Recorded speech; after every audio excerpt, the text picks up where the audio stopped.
Hi, this is the second lecture on design of steel structures. After watching this video, you will be able to understand what are the basic design considerations and also what are the different kinds of design methods that are available.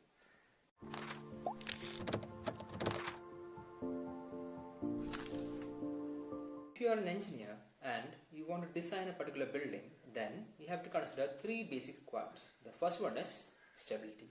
The buildings should be stable under any particular load. That is, we know the different types of loads that are acting on a building. That is tension, compression, shearing, torsion, bending and buckling. All these loads, when acted upon on any particular member, it should prevent it from, the design should prevent it from sliding, buckling or even overturning. So that is what is meant by stability. Okay. The second condition or second consideration is strength. The building should have adequate strength, or the structure should have adequate strength to take up any load that is acting on it. It also includes the environmental loads like wind and earthquake. So that is the second consideration. What is the third? The third is serviceability. So what do you mean by serviceability? It means to ensure the satisfactory performance of a building under service loads. So if a building is acted upon by service loads, then the building should be capable of withstanding the load and prevent it from having cracks or deflections. That is what is meant by serviceability.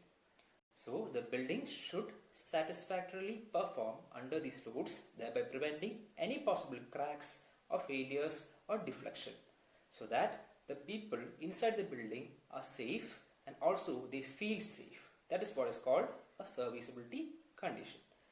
Apart from the stability, strength, which comprises the safety of a building, and serviceability condition, as an engineer we have to also consider economy and aesthetics, which is very important while designing. Therefore, to summarize, we can say that while designing a building, we have to consider the safety of the building, that is the stability and strength, and second is serviceability, that is to prevent it from cracking or deflections, and the third is economy and aesthetics. So while designing a building or any structure, as an engineer we have to consider these considerations. These are called the objectives of design, or the basic considerations while doing a design. Earlier in this video we discussed a term known as service load. What is service load? A service load implies the load that is applied on any structure, that is under normal working conditions. Therefore, it is also known as working load. That is the load which is possible in a structure under normal conditions. It does not include any overloading or any possible scenarios other than the normal case. So that is known as a service load, also known as working load, because it is a load under working conditions. The second term we have to discuss is called the ultimate load.